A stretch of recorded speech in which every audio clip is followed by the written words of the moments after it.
Hello hello hello hello बच्चों, तो कैसे हैं। तो हम जो इससे पहले लेक्चर बनाए थे उसमें ऑडियो का थोड़ा सा प्रॉब्लम आ गया था, आवाज़ नहीं आ रही थी। तो फिर से हमें दोबारा यहाँ से बनाना पड़ेगा। यही सब प्रॉब्लम हो जाता है और वीडियो बनाने में बहुत समय लग जाता है। थोड़ा थोड़ा करके बनाता हूँ, देखता रहता हूँ, फिर भी दिक्कत हो गया। ठीक है, तो डिफिनीशन ऑफ फोकस क्या था, हम शायद इसको बता दिए थे। इसमें से ये पढ़ेंगे जो हमारा कॉन्वेक्स लेंस है। क्या है? Convex lens.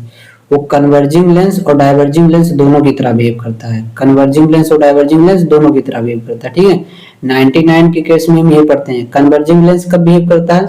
जब जो हमारा लेंस है उस लेंस का रिफ्रैक्टिव इंडेक्स और जिस मीडियम में इस लेंस को रखोगे उस मीडियम का रिफ्रैक्टिव इंडेक्स अगर कम होगा तो तुम्हारा क्या करेगा, ये कॉन्वेक्स लेंस किस तरह बिहेव करेगा? कन्वर्जिंग लेंस किस तरह बिहेव करेगा? ठीक है, अगर जिस मीडियम में तुम कन्वर्जिंग लेंस को रखोगे उस मीडियम का रिफ्रैक्टिव इंडेक्स अगर ज्यादा हो गया और उस लेंस का रिफ्रैक्टिव इंडेक्स मीडियम कम हो गया तो तुम्हारा यही लेंस किस तरह बिहेव करेगा? Diverging lens. ये अभी आगे लिखा भी है। ठीक है, समझ में? तो यहाँ से यही समझ लेंगे, यहीं से अच्छे से समझ में आएगा। कैसे समझ में आएगा बस इतना याद रखो। लेकिन हम ये नहीं पढ़ते। जो कॉन्वेक्स लेंस पढ़ते हो कन्वर्जिंग लेंस की तरह होता है, वो होता तो है 100% सही, लेकिन कब? जब तुम अपनी पूरी किताब में पढ़ते हो। यहाँ से देखो, एक मिनट देखो, अब इसमें क्या था, ऑडियो ऑन था और कैमरा नहीं ऑन था। ठीक है, तो ध्यान से जो तुम पढ़ते हो कॉन्वेक्स लेंस कन्वर्जिंग की तरह बिहेव तो करता है, ये बात सही है। तो क्या कन्वर्जिंग की तरह करता है? जो तुम पढ़ते हो तो कन्वर्जिंग की तरह करेगा, नहीं डाइवर्जिंग होता है। जो तुम पढ़ते हो कॉन्वेक्स लेंस उसमें जरा ध्यान से देखो, जितना भी बुक तुम्हारे पास है उसमें लिखा रहता है लेंस का रिफ्रैक्टिव इंडेक्स ज्यादा है उसको हमेशा रखते कहाँ हो, कहाँ रखते हो उस लेंस को? रेसिडेंस को हवा में रखते हो, तो हवा का रिफ्रैक्टिव इंडेक्स कम होगा लेंस के हिसाब से, तो इसीलिए हमारा मैक्सिमम टाइम कन्वर्जिंग हो जाता है। और डाइवर्जिंग लेंस में क्या होता है? डाइवर्जिंग लेंस में भी देखो, अगर इन दोनों लेंस का रिफ्रैक्टिव इंडेक्स ज्यादा होगा जिस मीडियम में रखे हो तो ये कन्वर्जिंग की तरह बिहेव करेगा, ये डाइवर्जिंग की तरह कम करेगा। अगर इस लेंस का भी रिफ्रैक्टिव इंडेक्स कम है, इस लेंस का भी रिफ्रैक्टिव इंडेक्स कम है और जिस मीडियम में रखे उन दोनों मीडियम का रिफ्रैक्टिव इंडेक्स क्या है? ज्यादा है। इस जिस मीडियम में ज्यादा है तो ये लेंस डाइवर्जिंग की तरह बिहेव करेगा, ये लेंस कन्वर्जिंग की तरह बिहेव करेगा। इसका मतलब ये लेंस इसकी तरह बिहेव करने लगता है कॉनकेव की तरह। कब? ये लेंस कॉनकेव की तरह बिहेव करने लगता है कॉनकेव पे कन्वर्जिंग की तरह। कब? जब जिस मीडियम में रखे उस मीडियम का रिफ्रैक्टिव इंडेक्स ज्यादा होना चाहिए। समझ में? और ये कॉन्वेक्स लेंस डाइवर्जिंग की तरह बिहेव करने लगता है, मतलब कॉनकेव लेंस की तरह बिहेव करने लगता है। कब? क्योंकि कॉनकेव लेंस 99 के केस में 99% के केस में हम डाइवर्जिंग मान के चलते हैं, तो इसका मतलब मान लो कॉनकेव लेंस डाइवर्जिंग की तरह बिहेव करता है। तो कॉन्वेक्स लेंस भी डाइवर्जिंग की तरह, मतलब डाइवर्जिंग की तरह बिहेव करने होने मतलब कॉनकेव की तरह बिहेव करने लगा। कब? जब जिस मीडियम में रखो उस मीडियम का रिफ्रैक्टिव इंडेक्स ज्यादा हो, तुम्हारा इस लेंस का रिफ्रैक्टिव इंडेक्स कम हो। समझ में आया कि नहीं? तो देखो यहाँ पर मैं नीचे लिखा हूँ, इन कॉनकेव लेंस अगर रेयर टू डेंसर जा रहा है, रेयर टू मतलब जिसका रिफ्रैक्टिव इंडेक्स उस मीडियम का कम है, अरे सॉरी कम है, उस मीडियम का रिफ्रैक्टिव इंडेक्स क्या है? उस मीडियम का रिफ्रैक्टिव कम है किसके मीडियम से? लेंस के मीडियम से। लेंस डेंसर की तरह बिहेव करेगा और मीडियम रेयर की तरह बिहेव करेगा। जब रेयर टू डेंसर जाएगा तो कन्वर्जिंग लेंस, यही हम पढ़ते हैं अपने 10th के क्लास में। देखो ये सब बातें तुम लोगों को मैं लिख दिया हूँ, आसान लग रहा है, लेकिन सोचो नहीं आ रहा था ना तो टफ था, अब पढ़ ले रहे हो तो आसान हो जा रहा है। और डेंसर टू रेयर जाएगा तो डाइवर्जिंग, सेम इसमें भी। ठीक है, उसके कॉन्सेप्ट में।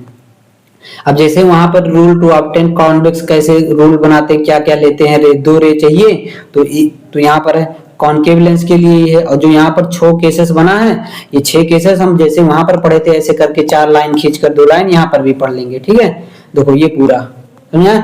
अब यूज ऑफ कॉनकेव लेंस पढ़ लेना, समझ में आया कि नहीं? ये ध्यान से ये सब देख लेना।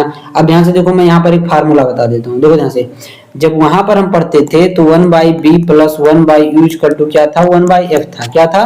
1/f था। समझ में आया कि नहीं? क्या था? 1/f। ठीक है, अब बताओ यहाँ पर किसका साइन चेंज हुआ? केवल 1/b - u हुआ है। समझ में? तो वहां पे प्लस 1/u था, समझ में आया? तो जब वहां पे प्लस था और ये भी प्लस था, ये भी प्लस ये भी प्लस, तो यहाँ पे माइनस माइनस होता था। यहाँ पे इसका बी का साइन प्लस सेम रह गया तो माइनस वहां पे रहेगा, और वहां ये यू पे प्लस रहता था तो यहाँ पर जब माइनस हो गया तो जहां पर वहां माइनस रहता था तो यहाँ पर प्लस हो जाएगा।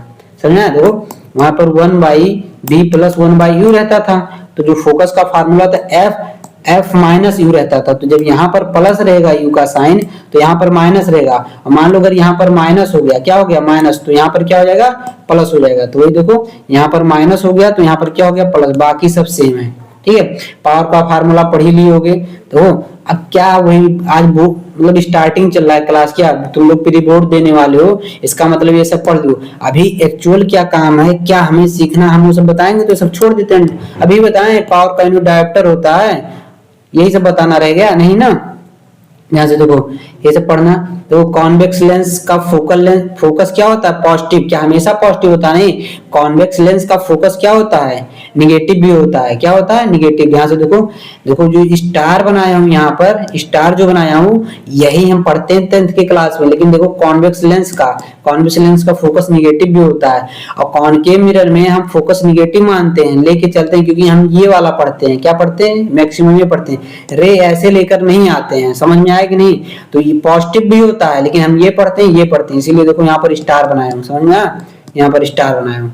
तो ध्यान समझो, हमारे क्लास में ना कुछ भी हो सकता है, कुछ भी का मतलब कुछ भी हो सकता है, ध्यान रखना, ठीक है। बहुत कुछ पता लगा तुम्हें, तुम कॉन्वेक्स लेंस का पॉजिटिव मानते थे, निगेटिव भी होता है, निगेटिव पॉजिटिव कन्वर्जिंग सब तुम्हें लगा डाइवर्जिंग भी होता है, तो ये सब इंपॉर्टेंट है, ठीक है।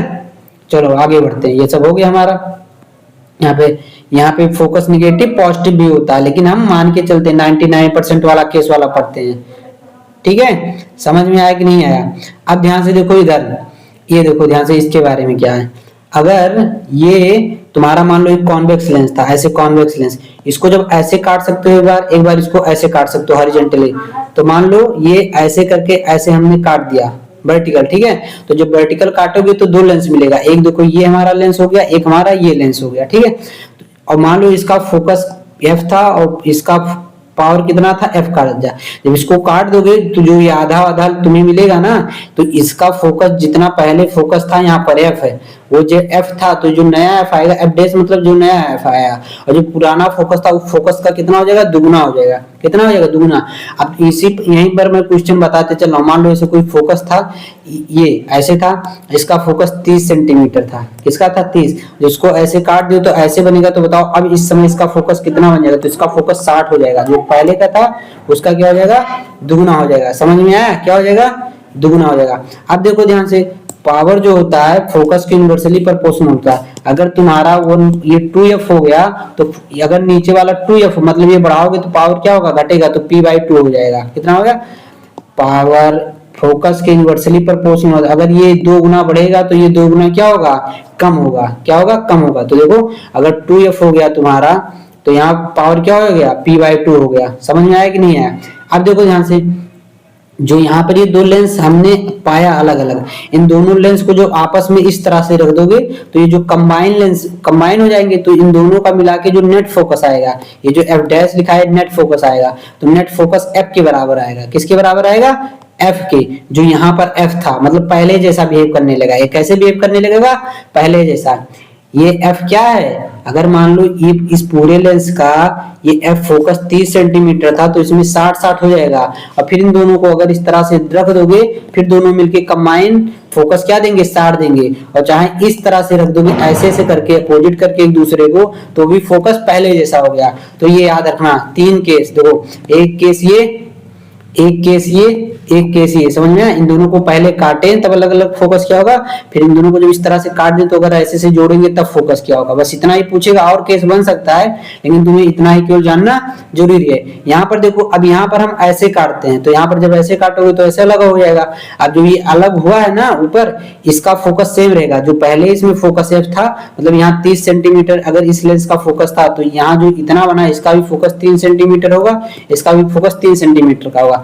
अगर इन दोनों को आपस में इस तरह से मतलब ऐसे एक प्लेन पे जो फोकस यहाँ पर ऐसे रख दो, यहाँ पर ऐसे रख दो, तो दोनों कंबाइन मिलके कितना देंगे, तो दोनों को ऐसे जोड़ दियो तो f/2 हो जाएगा। f/2 मतलब अगर यहाँ पे 30 था, इनको ऐसे काट के इस तरह से जोड़ दोगे तो 15 फोकस हो जाएगा। और दोनों को जब अपोजिट जोड़ दोगे तो फोकस क्या हो जाएगा इनफाइनाइट हो जाएगा। फोकस क्या हो जाएगा इनफाइनाइट होगा, समझ में आया? अब इस केस में बताओ पावर क्या होगा, जब पावर पहले की तरह फोकस पहले की तरह सेम रहेगा तो पावर भी पी रहेगा, पी डैश बराबर क्या रहेगा, पी रहेगा। इसमें भी पावर क्या रहेगा, पी डैश बराबर पी रहेगा। इसमें बताओ पावर क्या हो जाएगा, पावर इसमें जीरो हो जाएगा क्योंकि 1/f इनफाइनाइट से डिवाइड करोगे जीरो हो जाएगा। इसमें पावर क्या हो जाएगा, 2p हो जाएगा, इसमें पावर 2p हो जाएगा। ये सब लिख लो, समझ में आया कि नहीं आया? ठीक है, ये पूरा बात ध्यान से समझ लो, समझ में आया कि नहीं? ठीक है, find the number of image. अब देखो ध्यान से, यहाँ क्या कह रहा है, नंबर ऑफ इमेज की ना, अगर कोई लेंस ऐसे है, लेंसेज है, तो उसमें यहाँ तक अलग मीडियम है और यहाँ तक समझो अलग मीडियम है, यहाँ अलग मीडियम है, ठीक है, यहाँ मतलब अलग अलग, जैसे यहाँ पर अलग मीडियम, यहाँ पर अलग मीडियम, रिफ्रैक्टिव इंडेक्स अलग, मतलब अलग मीडियम, यहाँ पर भी अलग मीडियम, यहाँ पर, तो जितने तरह का मीडियम अलग अलग रहेगा वो ऐसे हॉरिजॉन्टल होना चाहिए, तो उतना इमेज बनेगा। Simple, number of image equal to number of different different medium, ठीक है, जितना डिफरेंट। अगर देखो यहाँ पे ये अलग मीडियम है, ये अलग मीडियम है, लेकिन ये मीडियम ऐसे हॉरिजॉन्टली है, तो अगर मान लो कोई यहाँ पर ऑब्जेक्ट था, उसका इमेज एक ऑब्जेक्ट था तो उसका एक ही इमेज बनेगा, लेकिन इसके सामने एक ऑब्जेक्ट रहेगा तो इस ऑब्जेक्ट से यहाँ रह जाएगा तो इसका अलग इमेज, इस ऑब्जेक्ट से यहाँ रह जाएगा तो अलग इमेज, इस ऑब्जेक्ट से यहाँ रह जाएगा तो अलग इमेज, इस ऑब्जेक्ट से यहाँ रह जाएगा अलग इमेज, इस ऑब्जेक्ट से यहाँ रह जाएगा अलग इमेज।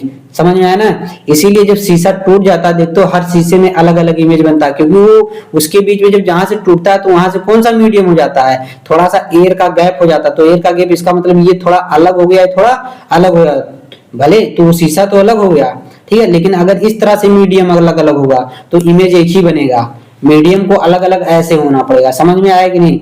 अब इधर देखो ये क्वेश्चन क्या कह रहा है, ध्यान से देखो, ये क्वेश्चन क्या कह रहा है, what will be effect on image intensity. क्या कह रहा है, इमेज देखो ध्यान से, जैसे मान लो कोई, अब मैं यहाँ पर बता रहा हूँ, जैसे देखो, जैसे ये ऐसे है, ऐसे ऐसे है, मान लो यहाँ पर ऐसे एक ऑब्जेक्ट था तो इसका इमेज यहाँ पर बनेगा, मान लो ऐसे बना, ठीक है। अब बताओ, मान लो इसी रे को ऐसे, ये फिर ऐसे था लेंस और ये ऑब्जेक्ट यहाँ पर था ऐसे, मान लो इतना बड़ा था, तो यहाँ से मैं इसको ऐसे, इस लेंस को ऐसे डार्क कर दूं तो इमेज कैसा बनेगा, तो इसका मतलब यहाँ तक का इमेज नहीं बनेगा, ये यहाँ तक का इमेज नहीं बनेगा, केवल ये इमेज बनेगा। क्यों? क्योंकि यहाँ तक तो डार्क है। समझ में आ रहा है कि नहीं आ रहा है? तो यहाँ तक डार्क, तो ये इमेज ऐसे यहाँ बनेगा और बाकी ये इमेज नहीं बनेगा, यहाँ पर इमेज नहीं बनेगा, ऐसा होगा नहीं, ऐसा नहीं हो सकता। यहाँ से देखो, उसी में एक क्वेश्चन लिखा है, जो इमेज यहाँ पर ऐसे ये बन रहा था, ऐसे बहुत अच्छा ब्लैक मान लो बन रहा था, तो थोड़ा सा ऐसे हल्का सा क्या बनेगा, डार्क बनेगा। क्या बनेगा? थोड़ा सा लेस, थोड़ा सा कम डार्क बनेगा, ठीक है। तो यहाँ पर क्या लिखेगा, तो क्या फुल इमेज नहीं बना, फुल इमेज बनेगा। तो इसमें देखो आंसर क्या लिखा है, full image form but intensity of image decrease. जो तुम्हारा इमेज बनेगा वो पूरा फुल इमेज बनेगा, जितना बड़ा होगा उतना ही बड़े बनेगा, मतलब उतना ही बड़ा नहीं बनेगा, लेकिन अगर वो एक आदमी है तो पूरा आदमी बनेगा, लेकिन वो आदमी जितना पहले क्लियर दिखाई देता था अब वो इतना क्लियर दिखाई नहीं देगा। उसकी इंटेंसिटी इमेज का क्या हो जाएगा, डिक्रीज। इंटेंसिटी क्या क्या मतलब होता है, ब्राइटनेस से। जब तुम्हारा यहाँ से कुछ रे पास ही नहीं कर पाएगा, अगर तुम उसको पॉलिश कर दोगे तो उधर उतना रे का इमेज नहीं बनेगा, उतना रे जाएगा नहीं, तो ब्राइटनेस क्या हो जाएगा, कम हो जाएगा। जब ब्राइटनेस कम हो जाता है तो इंटेंसिटी ऑफ इमेज क्या होगा, डिक्रीज हो जाएगा। समझ में आया? तो ये हम पूरा पढ़ाए थे, वहां पर आवाज नहीं आया था, अब इसको हम यहाँ पर पढ़ लेते हैं अच्छे से। ध्यान से देखो, ये हम पूरा पढ़ा दिए। ये जानते हो क्या है, ये कॉन्सेप्ट क्या है, जो ये बताया था 99% के केस में कन्वर्जिंग। और देखो मीडियम, अगर उस मीडियम का ज्यादा लेंस मीडियम का कम है तो किसकी तरह बिहेव करेगा, तो ये सब पढ़ लेना। अगर मान लो दोनों का मीडियम सेम रहे तो कुछ नहीं बदलेगा। समझ में आया? तो देखो यहाँ पर ये कटिंग वाला लेंस, देखो इक्वी कॉन्वेक्स लेंस क्या होता है मैं बता रहा हूँ। इक्वी कॉन्वेक्स लेंस क्या होता है, जो ये तुम्हारा लेंस यहाँ पर बना है ना, तो मान लो ये जो इधर का स्फेरिकल है, इधर का स्फेरिकल ये किसी ऐसे सर्कल से बना होगा, तो इधर का जो ये स्फेरिकल मिरर है उसका मान लो रेडियस अगर r था, तो इधर जो ये स्फेरिकल बना है ये भी सेम स्फेरिकल से अगर बना है, उसका भी रेडियस r है, तो इस पूरे कॉन्वेक्स लेंस को बोलेंगे इक्वी कॉन्वेक्स लेंस, कि इसका भी रेडियस r था और इसका भी रेडियस r था। समझे? जैसे मान लो ये तुम्हारा एक लेंस एक था गोला सा तो r था, तो मान लो ये बड़ा सा है, इसका 2r रेडियस है, तो इसका इतना पोर्शन काट के और इसका इतना पोर्शन काट के मैं बना सकता हूँ, क्या बना सकता हूँ, लेकिन ये दोनों सेम रेडियस वाले से बने थे। इसका भी रेडियस r था और इसका भी रेडियस r था, तो इसको बोलते हैं इक्वी कॉन्वेक्स लेंस। तो ये जो मैं दोनों बात बताया हूँ यहाँ पर ना, ये इक्वी कॉन्वेक्स लेंस पे एप्लीकेबल है। किस पे एप्लीकेबल है? इक्वी कॉन्वेक्स लेंस पे। तो तुम्हें equi convex lens, non equi convex lens देना देना नहीं है। तुम्हारे अगर सिलेबस में आ रहा तो इक्वी कॉन्वेक्स लेंस का ही आएगा, तो वो सपना छोड़ दो, मतलब ये टेंशन लेना छोड़ दो कि कोई दिक्कत होगा, हमेशा इक्वी कॉन्वेक्स लेंस का। तो इस लाइन को ध्यान से पढ़ोगे ना, इस लाइन को equiconvex lens cut into two part equal, तो डबल हो जाता है इनिशियल का, तो देखो यहाँ पर डबल हो गया, समझ आया? तो पढ़ोगे समझ आया। और ये ध्यान से पढ़ना, ये ध्यान से पढ़ना, और ये जो क्वेश्चन यहाँ पर पूरा ये लिखा है, ये थ्योरी पार्ट, ये तुम्हारा यहाँ पर आ जाएगा, ठीक है? मैं आज पढ़ रहा था तो मुझे समझ में आया था यहाँ पर ये कब बिहेव करता है। देखो यहाँ पर लिखा हूं, जब ये मीडियम ऐसा ज्यादा, ये मीडियम जाए तो कन्वर्जिंग डाइवर्जिंग की तरह कन्वर्जिंग डाइवर्जिंग। समझ में आया कि नहीं आया? तो चलो अब हम ह्यूमन आई वाले पे आ जाते हैं। समझ में आया? ह्यूमन आई क्या, अभी आगे अब देखो यहाँ से फिर आ गया, अब मजा आएगा ना वीडियो। देखो यहाँ पर क्या लिखा है, जो हम मिरर में पढ़ते हैं, मिरर में बस साइन बदल जाएगा लेकिन लैंग्वेज वही रहेगा। साइन बस बदल जाएगा, लैंग्वेज वही रहेगा। कन्वर्जिंग मिरर कन्वर्जिंग लेंस की तरह बिहेव करेगा, जो कन्वर्जिंग मिरर था। तो यहाँ पे कन्वर्जिंग लेंस कौन है? कन्वर्जिंग लेंस ये है, वहां पे कन्वर्जिंग मिरर कौन था? ऐसा था। ठीक है, समझ में आया कि नहीं आया? बस देखो वहां ऑब्जेक्ट तो ऐसा ही जाता था, ऑब्जेक्ट ऐसा जाता था, लेकिन कन्वर्जिंग मिरर में ऐसा आता था। ठीक है, ऐसा आता था, तो इसमें ऐसा जा रहा है। समझ में आया कि नहीं? जो यहाँ का है वो यहाँ बनता था, और जो और बाकी यहाँ सबका था इधर बनता था। ठीक है, तो समझ में आया? तो बस इसको तो वहां का लाइन याद कर लेना और यहाँ का लाइन याद कर लेना। बाकी तुम्हें मैं कैसे वहां बताया था, real virtual magnification greater than less than 1, यहाँ से वो सब लिखा। ग्राफ याद करना जरूर, ये लेंस का ग्राफ है, ठीक है, और ये भी लेंस का, ये कॉनकेव लेंस का, कॉन्वेक्स लेंस का, तो पढ़ लेना। ठीक है, अब हमको लगता है इतना मैं पढ़ाऊंगा तो वही बताऊंगा जो तुम अभी समझते होगे। ठीक है, ह्यूमन आई पे आ जाते हो। तो देखो ये फालतू का, ये सब बताने के लायक नहीं, केवल डिफिनीशन लिखा है तो पढ़ लेना। जो डिफिनीशन लिखा है वही बताऊंगा। ठीक है, ध्यान से आगे देखो। ठीक है, रूल ऑफ आइरिस में देखो अकोमोडेशन क्या होता है मैं ये बताता हूँ। अकोमोडेशन बताऊंगा, नियर पॉइंट बताऊंगा, फार पॉइंट बताऊंगा, तीनों इंपॉर्टेंट है। ठीक है, ध्यान से देखो अकोमोडेशन क्या क्या मतलब होता है तुम्हें पता है। अगर तुम ऐसे मतलब पहले अंधेरे में हो, अचानक रूम का लाइट अगर ऑन कर दिया जाए तो तुम्हारे आंख में एकदम ऐसे लगता है कि मतलब ऐसे से आंख ब्लिंक करके देखते हो, एकदम मतलब चकाचौंध हो जाता है। ठीक है, तो तुम्हारा जो आई उसमें सिलियरी मसल्स पाया जाता है, तो सिलियरी मसल कॉन्ट्रैक्ट होता है, खिंचाता है, और रिलैक्स होता है, खिंचता है, तो उसी को बोलते हैं अकोमोडेशन। अकोमोडेशन क्यों करता है? क्योंकि तुम्हारे जो आंख में ना बहुत ज्यादा क्या होता है, लाइट रेज आती हैं, तो अकोमोडेशन उसको आपको करना पड़ता है। वो अपने हिसाब से क्या करता है, सिलियरी मसल्स या तुम्हारा आई जो लेंस है अकोमोडेट करता है, मतलब वो अच्छे से बैलेंस करता है कि तुम्हारे आंख को कोई नुकसान ना हो, तुम्हें कोई चीज क्लियर दिखे। और जब किसी की आंख में जब ये अकोमोडेशन की पावर की क्षमता लॉस हो जाती है तो उसको क्लियर दिखाई नहीं देता है। अब यहाँ पे क्या लिखा है हमें कोई लेना देना नहीं। समझ में आया कि नहीं? अगर ये खराब हो जाता है accommodation system, ability of accommodation अगर खराब हो जाए तो सही से दिखाई नहीं देता है। नियर पॉइंट क्या होता है? तुम्हारे आंख से सबसे नजदीक वो पॉइंट जहां से तुम्हें ऑब्जेक्ट अच्छे से दिखना स्टार्ट हो जाए। अगर मान लो तुम्हारा आंख है, अगर तुम यहाँ पर किसी ऑब्जेक्ट को रोको तो हो सके अच्छे से नहीं दिखाई दे, थोड़ा यहाँ दूर ले जाओ और दूर ले जाओ और दूर ले जाओ, अभी भी ना दिखाई दे। जब तुम यहाँ पर आओगे तब तुम्हें दिखाई देना स्टार्ट हो जाएगा, तो इसको बोलते हैं सबसे नियर वाला पॉइंट, जहां से तुम्हें अच्छे से दिखाई देना स्टार्ट हो जाए। देखो जैसे मेरा आंख है, यहाँ पे मैं कोई ऐसी चीज देखूंगा तो धुंधला धुंधला दिखाई देगा, अच्छा नहीं देगा। अब ऐसे से दूर करूंगा तो मुझे वो क्या, ऐसे जब दूर करूंगा तो हो सके अच्छा दिखे, तो इस पॉइंट पर जब मुझे दिखा तो मेरा सबसे नियर पॉइंट होगा। अब फिर क्या होगा, अब क्या जो इस पे मैं मान लो इस पे लिखा हूं एस मतलब सूरज, और यहां से मैं 10 किलोमीटर दूर रख दूं अपने हाथ को। ठीक है, कानून का हाथ लंबा होता है, मेरा भी हाथ लंबा है, 10 किलोमीटर दूर रख दूंगा तो अक्षर मुझे दिखाई देगा नहीं, तो उसको बोलते हैं फार पॉइंट। जैसे देखो मान लो ये आंख था, सबसे नजदीक यहाँ तक दिखना स्टार्ट हुआ, जब फिर यहाँ तक तुम्हें दिख रहा है, अभी यहाँ तक दिख रहा है, यहाँ तक दिख रहा है, यहाँ तक दिख रहा है, यहाँ तक दिख रहा है, यहाँ तक दिख रहा है, यहाँ तक दिख रहा है।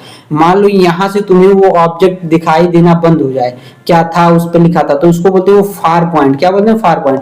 और इसको क्या बोलते हैं? इस पोजीशन को न्याय पॉइंट। इसको क्या बोलते हैं? तो तुम्हें ये इसी बीच में केवल वो ऑब्जेक्ट दिखाई देगा। समझ में आया? Far point. ठीक है, कलर ऑफ प्रिस्क्रिप्शन पढ़ लेना ये। अब डिफेक्ट ऑफ विजन पढ़ते हैं, देखो इसको ध्यान से पढ़ेंगे तब समझ में आया। माइपिया का मतलब क्या होता है? जैसे मैं बोलूंगा वैसे बोलना है। इसका मतलब होता है नजदीक देख दूर मत देख। माइपिया का मतलब क्या होता है? नजदीक देख दूर मत देख। इसका मतलब नजदीक का सही से दिखाई देता है, दूर का सही से दिखाई नहीं देता है। अब यही मैं हाइपरमेट्रोपिया भी बता देता हूँ। हाइपरमेट्रोपिया का क्या कहानी है? उसमें हाइपरमेट्रोपिया में कहता है दूर देख नजदीक मत देख। याद कैसे करोगे? ध्यान से देखो, मायोपिया छोटा वर्ड है, देखो कितने अक्षर का है ये मायोपिया। मायोपिया कितने अक्षर का है? ठीक है, यहाँ पर ये person see myopia can not see distinct object clearly, this is because maximum focal length इतना इतना। ठीक है, they can not see distance. Distance का मतलब क्या होता है, दूर ही होता है ना। हाँ, और हाइपरमेट्रोपिया में क्या होता है, a person suffering from hypermetropia can not see clearly the object closer to eye. ठीक है। हाँ देखो ध्यान से, इसमें क्या होता है, माइपिया छोटा वर्ड है, माइपिया, सॉरी स्पेलिंग हट जा भाई, मायोपिया, तो ये छोटा है, तो छोटा का मतलब छोटे डिस्टेंस का दिखाई देगा। और हाइपरमेट्रोपिया बड़ा वर्ड है, हाइपरमेट्रोपिया लिखोगे तो ज्यादा इसमें वर्ड है, तो बड़ा वर्ड है तो बड़े, तो दूर तक का डिस्टेंस दिखाई देगा। समझ में आया। तो माइपिया, अब ध्यान से देखो, माइपिया में पढ़ना क्या है, ये किसके कारण होता है, 3 बात पढ़ना रहता है। माइपिया अगर ये बीमारी आई तो किसके कारण आई, रीजन पढ़ना है, और उसको कैसे हम दूर करेंगे ये पढ़ना। तो 2 बात याद रखो। तो क्यों ऐसा होता है, ध्यान से देखो, रीजन माइपिया क्यों होता है, ध्यान से देखो। अगर ये बताओ, जो तुम्हारा एक्चुअल रेटिना होता है, यहाँ पर अगर तुम पढ़े हो, जब रेटिना पर आके ये दोनों रे जहां मिलती है, अगर रेटिना पे मिलेंगी तो तुम्हें क्लियर दिखाई देगा। तो मान लो अगर ये रेटिना ऐसे बड़ा हो गया, आई बॉल, तो ये अंदर मिल रही है ना, तो सेम इसमें कांस्टेंट पे ये अंदर मिल, इसका मतलब ये समझो ये आई बॉल बड़ा हो गया था। आई बॉल क्या हो गया था, बड़ा हो गया था। जब आई बॉल बड़ा होगा तो तुम्हारा फोकस भी क्या हो जाएगा, बड़ा हो जाएगा। फोकस या रेडियस क्या हो जाएगा, इतना छोटा अगर सर्कल है तो उसका रेडियस छोटा होगा, अगर इतना बड़ा सर्कल तो जाहिर सी बात है रेडियस छोटा होगा। तो यहाँ पे लिखा है this defect arise because power of eye lens too great, जो पावर होता है वो क्या होता है, बड़ा हो जाता है, increase due to decrease in focal length. Sorry अच्छा एक मिनट, देखो ये तुम्हारा ये लेंस है, सॉरी मैं भूल गया था, फोकल लेंथ ये है, फोकल लेंथ तुम्हारा क्या हो जाता है, डिक्रीज हो जाता है। और जब फोकल लेंथ डिक्रीज होगा, तुम्हें पता है जब फोकस तुम्हारा डिक्रीज होगा तो पावर क्या होगा, बढ़ेगा। ठीक है, ये हो गया। This is arise due to, और दूसरा एक्सेसिव कर्वेचर ऑफ कॉर्निया, ये कॉर्निया का कर्वेचर क्या होता है, बड़ा हो जाता है। ठीक है, और इलोंगेशन ऑफ आई बॉल इलोंग होता है। तो 3 रीजन, एक फोकल लेंथ डिक्रीज हो जाए, लिख लो यहाँ पर लिखो, फोकल लेंथ डिक्रीज होता है। ठीक है, कर्वेचर ऑफ कॉर्निया क्या होता है, इंक्रीज होता है, और आई बॉल क्या हो जाता है, आई बॉल भी क्या हो जाता है, इंक्रीज होता है। इन तीनों के कारण तुम्हारे पास क्या आता है, माइपिया। अब इसको क्या करते हैं, अब हम सही करेंगे, क्या करेंगे, सही करेंगे। अब ध्यान से देखो, इसमें क्या होता है कि जो माइपिया में जो होता है, ऑब्जेक्ट पास का देख लेता है, ऑब्जेक्ट वो पास का देख लेता है लेकिन दूर का नहीं देख पाता है। क्या होता है, दूर का वो नहीं देख पाता है। तो ध्यान से देखो, मान लो कोई, देखो ये डिफेक्ट है, और ये जब नॉर्मल आई रहता है, फार ए पॉइंट ऑफ माइपिया, क्या लिखा है कि जिसको माइपिया हो गया है उसके लिए सबसे, देखो उसके लिए सबसे ये दूर पॉइंट है, सबसे दूर पॉइंट मतलब वो ऐसे यहाँ तक देखेगा, यहाँ तक का देखेगा, यहाँ तक का देखेगा, और फिर इससे बाहर वो ऑब्जेक्ट दूर का नहीं देख पाता है। मतलब उस आदमी के लिए, उसके लिए सबसे फार पॉइंट ये है, उसके लिए नियर पॉइंट कोई भी हो सकता है, लेकिन सबसे दूर का पॉइंट ये जहां तक कि इसके पहले का वो ऑब्जेक्ट देख लेगा। मैपिंग में क्या होता है, बहुत कम डिस्टेंस तक वो देख पाता है ना, तो एक तो डिस्टेंस होगा जहां तक वो देख पाएगा, बाकी उसके बाहर का नहीं देख पाएगा, तो इसके बाहर का वो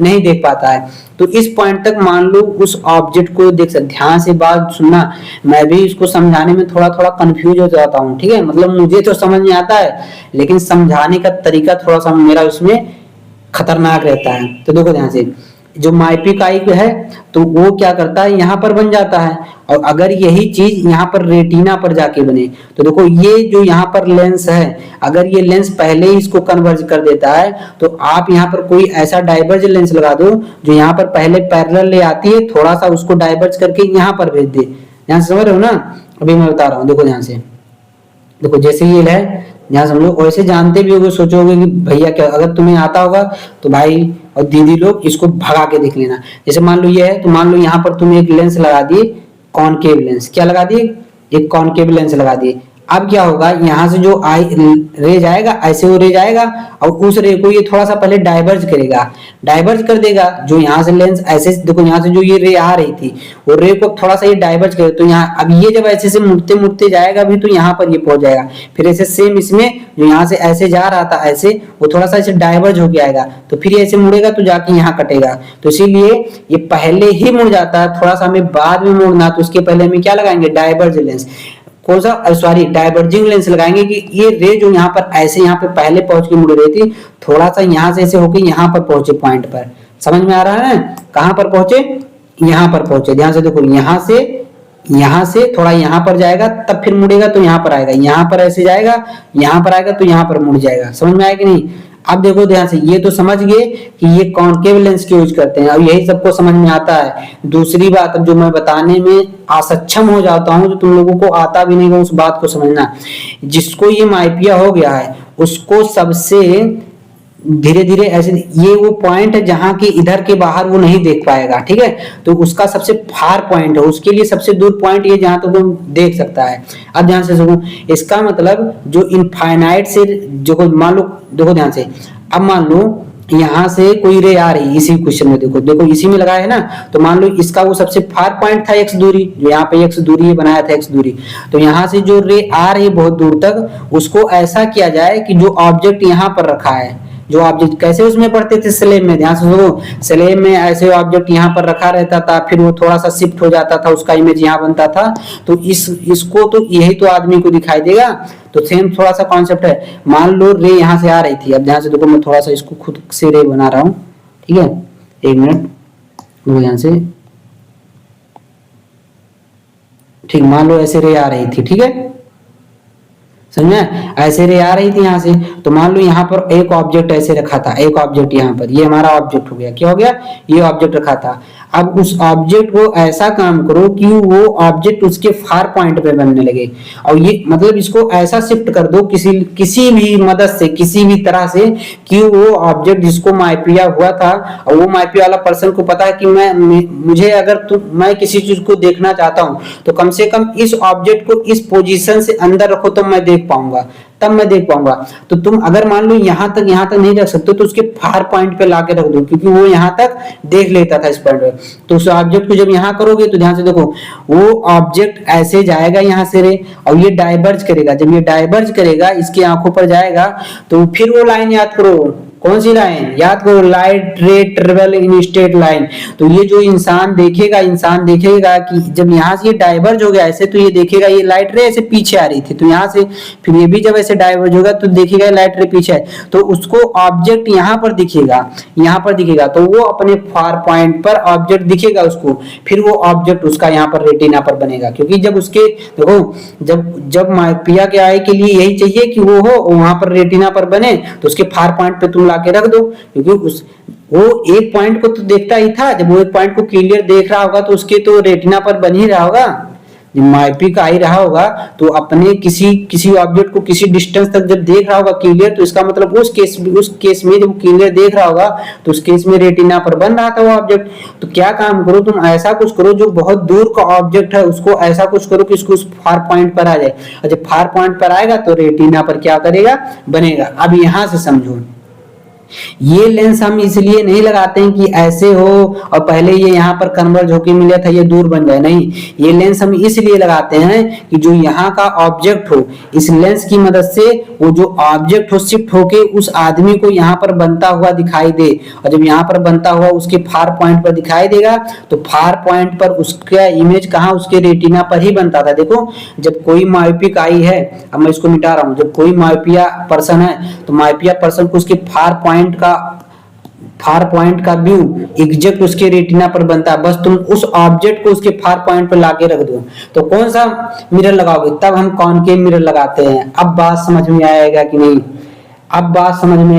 अब बताओ, ये सब लोग ये जानते हैं कि ऐसे रे डाइवर्ज कर देते हैं तो यहाँ पर चली जाए, जो यहाँ पर अभी मैं तुम्हें बताया था, वो मैं इसलिए बताया था तुम समझो कि यही तुम पढ़ते थे कि ऐसे होगा, थोड़ा सा डाइवर्ज करेगा, ऐसे नहीं, ये ऐसे होता, डाइवर्ज होता है कि उसके फार पॉइंट पे वो आके बनता हुआ दिखाई दे, और जब वो फार पॉइंट पे अपने ऑब्जेक्ट को देखेगा तो वो एग्जैक्ट अपने रेटिना पर बना लेगा, क्योंकि वो कुछ तो पॉइंट को देखता था जहां वो क्लियर दिखाई दे, और जब क्लियर दिखाई देगा तो उसके रेटिना पर ही तो बन रहा होगा इमेज। तो हम ला के वो ऑब्जेक्ट को उसी पॉइंट पर रख दें जहां उसको क्लियर दिखाई देता था, तो उसी पॉइंट पर क्लियर दिखाई देता था, देखो यहाँ पर रेटिना पर बनता था, यहाँ पर तो यहीं पर लाके रख दें। तो इसीलिए ये हम लगाते हैं। तो ये जब ऐसे करेंगे ऐसे, तो ये पीछे यहाँ पर आएगा, जब ऐसे ऐसे थोड़ा डाइवर्ज होगा तो यहाँ पर, तो उसके फार पॉइंट पर, तो वही डिस्टेंस हम नापते हैं, वही पावर डायरेक्टर ऑप्टर यूज करते हैं, ठीक है, कौन सा लेंस कैसा लगाना है। अब बात समझ में आया कि नहीं? तो देखो ये किसकी वजह से होता है, तो पूरा मैं रीजन बता दिया, यहाँ पर समझ में आया किसकी वजह से होता है, रीजन बता दिया। और पूछेगा मायोपिया में कौन सा लेंस यूज होता है? Concave lens. कौन सा यूज? Concave lens. और मायोपिया में रेटिना से पहले बन जाता है। ये भी अगर वो दूर का ऑब्जेक्ट रहता है, देखो ये दूर का ऑब्जेक्ट यहाँ पर आया, जब पैरेलल रे आती है तो क्या मान के चलते हैं, दूर का ऑब्जेक्ट ये यहाँ से पैरेलल रे ऐसे आ रही है ना, देखो यहाँ से पैरेलल ले आ रही है, तो ये पता चलता है जब बहुत दूर से आता है तो रेटिना के पहले बन जाता है। और ये उसी मायोपिया आई के लिए रेटिना पर क्यों बना, क्योंकि वो मायोपिया वाला पर्सन कुछ डिस्टेंस तक तो ऑब्जेक्ट को क्लियर देख रहा था नजदीक, तो यही उसका सबसे दूर डिस्टेंस है जहां तक वो कम देख सकता है। जैसे इससे दूर इधर भागोगे तैसे वो नहीं देख सकता है। समझ में आया कि नहीं। अब हाइपरमेट्रोपिया में अब तुम ये कहानी अपने से पढ़ लो, ये कहानी पढ़ लो। ये मान लो वो हाइपरमेट्रोपिया पर कम से कम दूर तक यहाँ से दे, तो यहाँ नजदीक का नहीं दे सकता था, तो जो यहाँ नजदीक वाला ऑब्जेक्ट रहता था ये नजदीक वाला, इसको ऐसा लेंस लगाओ कि नजदीक वाला यहाँ पर जाके बने जहाँ दूर पर देख सकता था। तो देखो इस केस में यहाँ पर ऑब्जेक्ट रखा रहता था, ऐसे करके ऐसा लेंस लगाते थे कि यहाँ लाके मोड़ता था। समझ में आया कि नहीं आया। अब ये पढ़ लेना, इसी के रिलेटेड ये पढ़ लेना। अगर तुम दक्षिणा का पेपर देने जा रहे हो तो तुम्हारा दिमाग इतना काम करना चाहिए। समझ में आया, कोई एक चीज ढंग का समझाए तो उसी से रिलेटेड कुछ हो तो तुम्हें समझ में आना चाहिए। मैं तुम्हारे ऊपर थोप नहीं रहा हूँ, समय नहीं अपना बचा रहा हूँ। हमारे पास क्या, तो हमारे पास तो समय तुम्हारे पास नहीं है। ठीक है, समझ में आया कि नहीं। ठीक है, गला सो गया बता है। रेस बायोपिया क्या होता है पढ़ लेना यार, उतना नहीं पूछता है। लेंस, ठीक है, एस्टिमेशन, ये सब समझ में आया कि नहीं। रीजन ऑफ करेक्शन उसमें पढ़ लेना। ठीक है, अब देखो यहाँ पर क्या है, प्रिज्म है। ठीक है, क्या है प्रिज्म। प्रिज्म में एक फार्मूला बस तुम्हें याद रखना है, ये फार्मूला क्या लिखना है, रिफ्रैक्टिव इंडेक्स ऑफ प्रिज्म को हम दूसरा माने तो यहाँ पे लिखा है रिफ्रैक्टिव इंडेक्स ऑफ प्रिज्म 2, मतलब refractive index of prism with respect to जिस मीडियम में इसको रखे हो। और फिर ये साइन लिखा है, ये एंगल यहाँ का एंगल है, ध्यान से देखो ये एंगल यहाँ का है। और डीएम क्या है ये बताओ, ये डीएम क्या है, डीएम क्या है। ठीक है, जरा बताओ जल्दी से डीएम क्या है, मैं पानी पी के आता हूँ। देखो यहाँ से सबसे पहले जानो प्रिज्म में क्या होता है। ठीक है, ये सब पढ़ लेना लाइन। प्रिज्म में सबसे लाइन इंपॉर्टेंट ये है जो मैं बना के दिया हूँ।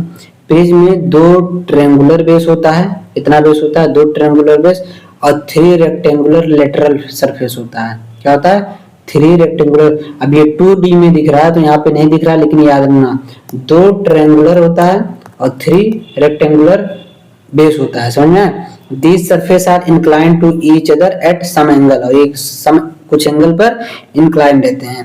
समझ में आया कि नहीं। और देखो the angle between 2 lateral surface is known as angle of prism. क्या होता है angle of prism, refracting angle जिसको बोलते हैं रिफ्रैक्टिंग एंगल।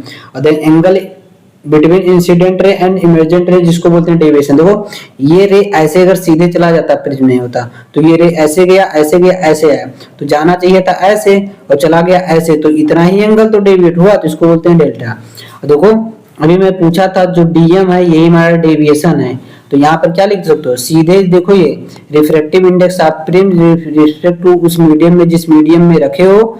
समझ में आया, जिस मीडियम में रखे हो, तो साइन एंगल ऑफ प्रिज्म जो होता है और डेविएशन, और बाई इसको 2 से डिवाइड करो और सीधे नीचे भी क्या करो, इतने से 2 से डिवाइड कर दो। ये फार्मूला याद रखना, इसी पे क्वेश्चन पूछेगा। ठीक है, तो मेरे रिफ्रैक्टिव इंडेक्स कुछ ऐसे एंगल दे देगा। अब ध्यान से जानने की बात ये है कि देखो अब मैं तुमसे क्वेश्चन पूछ रहा हूँ, उसका तुम जवाब दो। मैं लिख के रखा हूँ यहाँ पर, अभी मैं बता रहा हूँ। ठीक है, तुम मुझे उसका जवाब दो। देखो ध्यान से, ऐसे ये प्रिज्म है। ठीक है, मैं अब तुमसे पूछ रहा हूँ, ये जानते नहीं होगा, ध्यान से देखा प्रिज्म ऐसे लाइट आई ऐसे ऐसे गई, तो यहाँ पर एंगल ऑफ प्रिज्म क्या होगा, मान लो ABC है, एंगल ऑफ प्रिज्म क्या होगा, ये एंगल ऑफ प्रिज्म होगा। समझ में आया कि नहीं आया। अगर मान लो लाइट ऐसे आया और ऐसे पास हो गया, देखो ध्यान से फिर से देखो, लाइट ऐसे आया ऐसे गया और ऐसे पास हो गया, तो इस समय एंगल ऑफ प्रिज्म कौन सा है, ये C वाला एंगल ऑफ प्रिज्म। समझ में आया कि नहीं आया। ठीक है, यहाँ से अगर यहाँ से ऐसे गया, यहाँ से ऐसे गया, यहाँ से ऐसे गया, रे ऐसे, ठीक है, तो इस समय एंगल ऑफ प्रिज्म ये हो जाएगा। तो ध्यान से देखो एंगल ऑफ प्रिज्म क्या होता है, जो ऐसे ऐसे रे जाता है ना, जो नया ट्रायंगल के फॉर्म में बनता है वही ऊपर वाला होता है, जैसे कोने टाइप में जाए। देखो यहाँ पर एक कोने टाइप है, अगर मान लो ये रे ऐसे आई ऐसे चली गई ऐसे मुड़ गई, तो इस समय एंगल ऑफ प्रिज्म ये होगा। समझ में आया कि नहीं आया, समझ में आया कि नहीं। मान लो रे ऐसे आई और ऐसे मुड़ी और ऐसे चली गई, मतलब जैसे भी गई तो इधर से इधर आएगी तो एंगल ऑफ प्रिज्म ये होगा। इधर से इधर गया तो एंगल ऑफ प्रिज्म इधर, और इधर से इधर आया तो एंगल ऑफ प्रिज्म ये होगा, इधर से इधर गया एंगल ऑफ प्रिज्म ये होगा। समझ में आया कि नहीं? तो ये होता है एंगल ऑफ प्रिज्म। ठीक है, क्या होता है? Angle of prism. ठीक है, चलो बस ये हमें बोलना था। बना लो तुम लोग। ठीक है, देखो मैं बना दे रहा हूँ फटाक से। ठीक, ये हो गया। ठीक, यहाँ पे भी बना दे रहा हूँ, ये हो गया। ठीक, यहाँ पे भी बना दे रहा हूँ एक। तो किसमें क्या होता है, अगर रे ऐसी आई, देखो यहाँ से ऐसे आई, ऐसे गई तो इस समय ये होगा। अगर मान लो रे ऐसे आई, ऐसे गई तो इस समय ये एंगल ऑफ प्रिज्म होगा। समझ में आ रहा ना? ठीक है, और अगर मान लो ऐसे गया, मतलब जैसे भी इधर जो कोने में बचेगा, जो उस ये पूरी लाइन के जो इधर बचेगा सर्कल में, जैसे देखो समझा, वही एंगल ऑफ प्रिज्म होगा। ठीक है, जो ऐसे गया तो यही तो बच रहा है, यही कोना, ये दोनों नहीं होगा। ठीक है, दो नहीं, जो उधर से अकेले में ऐसे बचेगा, ऐसे बस उसको बनाओ, इधर बना, ये इधर बना, ऐसे आया, ऐसे गया तो ये इधर जो बनेगा। एंगल ऑफ प्रिज्म हमेशा ये ऊपर वाला नहीं होता, सब लोग सोचते हैं ऊपर वाला, इन दोनों में क्यों है? इतना समझ में आ गया कि नहीं? अब इधर देखो क्या लिखा है, जैसे देखो प्रिज्म में क्या होता है, ऐसे लाइट आता है, ऐसे ऐसे चला जाता है। तो क्या लाइट हमेशा किसी भी एंगल पे आएगा, ऐसे ऐसे चला जाएगा? ऐसा नहीं होता है। देखो, कंडीशन फॉर नो इमरजेंस, मतलब ऐसे लाइट आए प्रिज्म में, फिर ऐसे ही बाहर ना निकले, तो क्या कंडीशन है? तो ध्यान से देखो, ये पढ़ लेना। जैसे यहाँ पर लाइट जा रही है, ऐसे ऐसे करके निकल जा रहा है, फिर यहाँ लिखा कंडीशन फॉर नो इमरजेंस। अगर ये तुम 12th में होते तो तुम्हें हम बहुत भयानक बता देते, लेकिन यहाँ पर जो लिखा तुम बस वही केवल पढ़ दो। If angle of prism a greater then, जो यहाँ पर प्रिज्म का एंगल बन रहा है, अब ध्यान समझो एक बातें, जो यहाँ पे प्रिज्म का इसमें एंगल बन रहा है, जहां से वो रे पास करेगी, अगर रे ऐसे आया, ऐसे गया, ऐसे, तो ये एंगल हो गया। If angle of prism a greater than या equal to twice of critical angle the ray will no emergence. क्या होगा? अगर ये जो यहाँ पर एंगल ऑफ इंसिडेंस यहाँ पर बनेगा, यहाँ पर एंगल ऑफ इंसिडेंस बनेगा, और सेकंड फेज पर ध्यान से देखना, ये एंगल ऑफ इंसिडेंस नहीं लेते हैं। जो देखो यहाँ से ये हमारा एंगल ए हो गया, ये हमारा एंगल, ऐसे रे आई जब ऐसे, तो ये सेकंड फेज हुआ ना, तो सेकंड फेज के लिए एंगल ऑफ इंसिडेंस तो ये होगा। अगर ये मान लो यहाँ पे 60 है, अगर ये इंसिडेंस 30 है, क्या है? 30 है, तो 30 दुना कितना हो जाएगा? 60। अगर ये दोनों बराबर हुआ या एंगल ए ग्रेटर देन हो गया इस एंगल के ट्वाइस से, उस एंगल के ट्वाइस से, तो कभी भी इमरजेंस नहीं होगा। इसका मतलब अगर ये एंगल मान लो तुम्हारा 45 डिग्री है, तो यहाँ पर 45 से ज्यादा होना चाहिए, कभी भी 45 से, अरे अगर ये 45 है, समझ में आया, तो ये 45 से ज्यादा होना चाहिए, बस इतना याद रखना। ठीक है, समझ में आया कि नहीं आया? ठीक है, तो इट गेट टोटली, अगर देखो बराबर होगा, ये 45 पे 45 होगा, तो इस सरफेस के ऐसे निकल जाएगा, मतलब, और जैसे ही ज्यादा होगा तो ये अंदर की तरफ चला जाएगा, तो कोई इमरजेंसी नहीं होगा, इधर नहीं निकलेगा, इस सरफेस के इधर बाहर नहीं निकलेगा। समझ में आया कि नहीं? अब डिस्पर्जन देखो यहाँ पे लिखा था, उसमें 3 ट्रेंगुलर, अब इसमें तुम्हें दिख रहा होगा 3 यार, रेक्टेंगुलर, देखो एक नीचे रेक्टेंगुलर दिख रहा है, बोलो हाँ या ना? रेक्टेंगुलर दिख रहा है नीचे ना, और कहाँ दिख रहा है? एक तुम्हें ये ऊपर वाला दिख रहा है, ठीक है, और एक तुम्हें इस साइड वाला रेक्टेंगुलर दिख रहा है, देखो ध्यान से। ठीक है, और ट्रायंगुलर कितना दिख रहा है? 2 दिख रहा है, एक ये सामने ट्रायंगुलर दिख रहा है और एक ये पीछे वाला ट्रायंगुलर दिख रहा है। समझ में आया कि नहीं? और एक ये रेक्टेंगुलर इधर हो गया, देखो एक रेक्टेंगुलर इधर हो गया, एक ये तुम्हारा नीचे रेक्टेंगुलर है इधर नीचे, और एक तुम्हारा इधर था, इधर इधर इधर इधर रेक्टेंगुलर। समझ में आया कि नहीं आया? ठीक है, अब देखो यहाँ पर वेवलेंथ नीचे डिक्रीज होता है। अब यहीं से तुम देख लो, सबसे देखो यहाँ पर, यहीं पर सब देखो, जब जब देखो यहाँ से यहीं पर देखना, रे ऐसे गई और ऐसे हुआ तो ये तुम्हारा डेविएशन हो गया। अगर मान लो रे और नीचे जाता तो और डेविएशन हुआ, थोड़ा रे ऊपर जाता तो कम डेविएशन होता। तो यहीं पर देखो सबसे ज्यादा डेविएशन किसका हुआ है, जो ये मैं बताया था, इसको यहाँ पर देखो मैं लिख देता हूँ सब। तो इसका मतलब जब देखो ये कम डेविएट हुआ, ध्यान से देखो, ये रेड वाला कम डेविएट और नीचे आएगा तो वायलेट वाला डेविएट ज्यादा होता है। तो डेविएशन क्या होता है? नीचे जाने पर डिक्रीज होता है। क्या होता है? डिक्रीज होता है। तुम वेवलेंथ तो फ्रीक्वेंसी के बारे में तो पहले जानते हो, बीम में क्या होता है? वेवलेंथ कम होता है, तो नीचे जाने पर वेवलेंथ डिक्रीज होगा ना, और जो इधर आते थे वेवलेंथ बढ़ता था, इधर जाते थे फ्रीक्वेंसी क्या होता था? घटता था। तो नीचे, तो ये वायलेट पहले रहता था वहां पर बी ना, तो नीचे जाओगे तो फ्रीक्वेंसी क्या होगा? बढ़ेगा। अब इसमें क्या होता है, क्रिटिकल एंगल, जो क्रिटिकल एंगल होता है इसके केस में देखो ध्यान से, इसके केस में क्रिटिकल एंगल की वैल्यू ज्यादा रहेगी, ठीक है। ऊपर वाले के केस में क्रिटिकल एंगल की वैल्यू क्या रहेगी, कम रहेगी। क्या होगा, कम होगा। तो ये पूरा इतना बात याद रखना, ये पूरा पूछा जा सकता है, ठीक है। ये पूरा बात तो पूरा मैंने यहाँ पे बता दिया जो बताने लाया था। ये तो जानते हो, जैसे देखो ये यहाँ पर सातों कलर हो गया। अब यहीं पर तुम अगर ऐसे उल्टा प्रिज्म रख दोगे तो सातों कलर को फिर सिंगल में व्हाइट में निकाल देगा। समझ में आया कि नहीं। अगर तुम ऐसे रखो तो वो कर दी, सातों को क्या कर दिया, डिस्पर्स कर दिया। तो फिर रखोगे, फिर डिस्पर्स को व्हाइट में कन्वर्ट करेगा। इसको बोलते हैं Newton classic experiment of dispersion, याद कर लेना, ठीक है। अब रेनबो में देखो क्या खास बात है, रेनबो में तुम पढ़ लेते हो और क्या पढ़ना बाकी रहता है, ध्यान से देखना।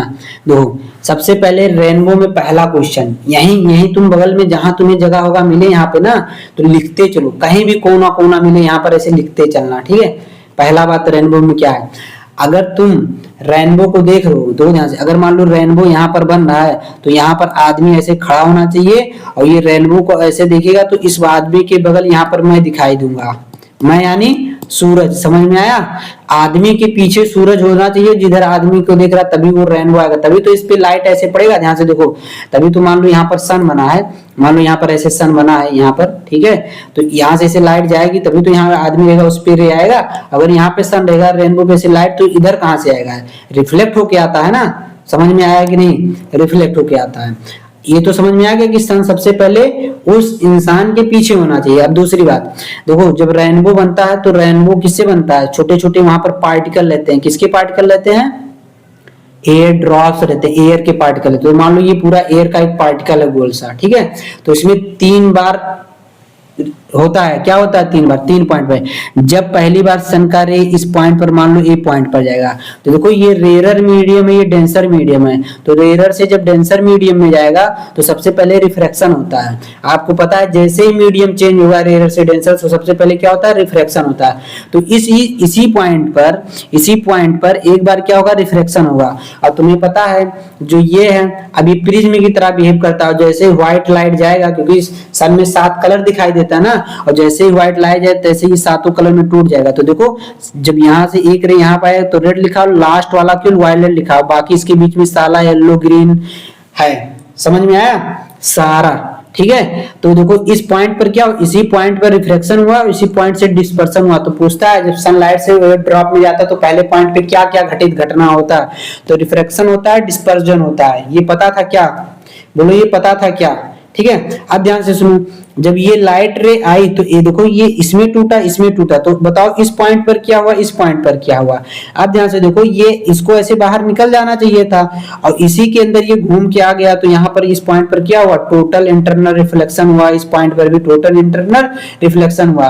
तो दूसरी बार जब टच करता है उसको वाटर ड्रॉप के दूसरे साइड पर, मतलब उसी पूरे मतलब पेरीमीटर पर, तो टोटल इंटरनल रिफ्लेक्शन होता है, दूसरा कोई काम नहीं होता है, ठीक है। अब फिर देखो व्हाइट लाइट ऐसे आई फिर ऐसे मुड़ गई, तो फिर यहाँ पर तीसरे पॉइंट पर क्या होगा, ये दोनों तो वही लाइट है, इसी लाइट का तो पार्ट है। तो केवल पर यहाँ पर रिफ्रैक्शन होता है। क्या होता है, क्योंकि यहाँ पर डेंसर से रेयर जाएगा और तुम यहाँ पर नॉर्मल ड्रॉ करोगे तो देखो आना चाहिए था ऐसे और नॉर्मल से दूर भाग गया ऐसे। समझ में आया कि नहीं, समझ। तो यहाँ पर रिफ्रैक्शन होता है, ठीक है। क्या होता है, रिफ्रैक्शन होता है। तो यार पहले पे रिफ्रैक्शन डिस्पर्शन, दूसरे पे टोटल इंटरनल रिफ्रैक्शन और रिफ्रैक्शन होता है। तो देखो सनलाइट जब रेनबो बनता है तो कौन सी घटना होती है, रिफ्रैक्शन होता है, डिस्पर्शन होता है, टोटल इंटरनल रिफ्लेक्शन होता है, दुनिया भर का घटना घट जाता है। समझ में आया कि नहीं। और observer back must toward the sun, जो सन होना चाहिए ऑब्जर्वर के मस्ट बैक होना चाहिए। समझ में आया कि नहीं, ठीक है।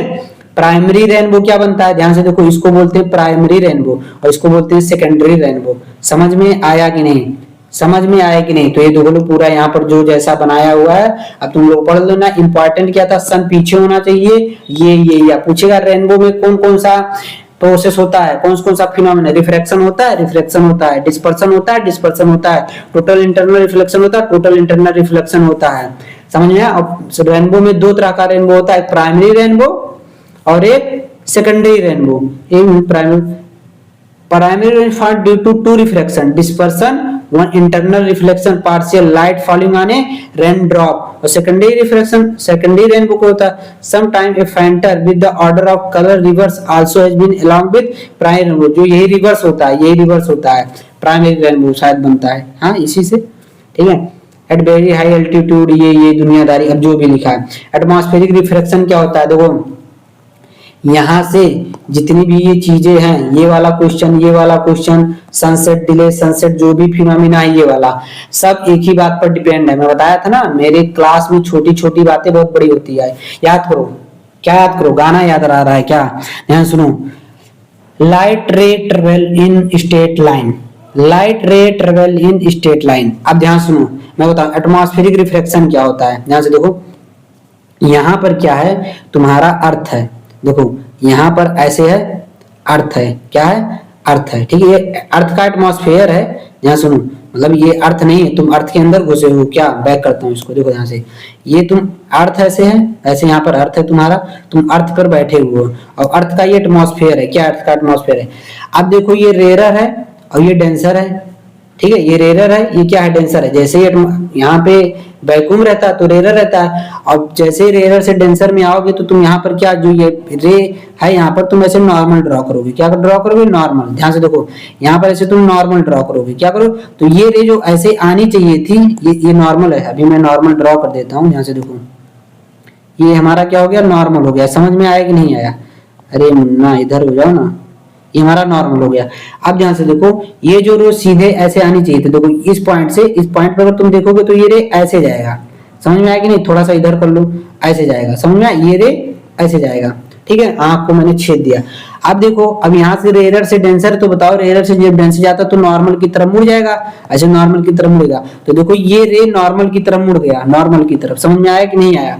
तो जब इस इंसान के आंख पर, देखो ध्यान से, इस इंसान के आंख पर जब ये रे आएगा, ये रे ऐसे ऐसे आ रहा था, वहां से फिर इधर मुड़ गया, मतलब वहां से ऐसे, देखो यहाँ पर भी हमने यहाँ तक एटमॉस्फेयर बना दिया, तो यहाँ तक भी है, यहाँ पर भी एटमॉस्फेयर होगा, यहाँ पर भी, यहाँ पर भी, तो थोड़ा यहाँ से मुड़ा फिर इसके अंदर आएगा, क्योंकि एटमॉस्फेयर का लेयर चेंज हो जाता है, धीरे धीरे जब आओगे तो नीचे डेंसिटी बढ़ती है, तो इसीलिए ये एक साथ ऐसे नहीं मुड़ा कि ऐसे मुड़ गया है, क्योंकि हमेशा एटमॉस्फेयर का लेयर चेंज होता है, तो थोड़ा मुड़ा थोड़ा मुड़ा थोड़ा मुड़ा, ऐसे मुड़ते मुड़ते आया, समझ में आया।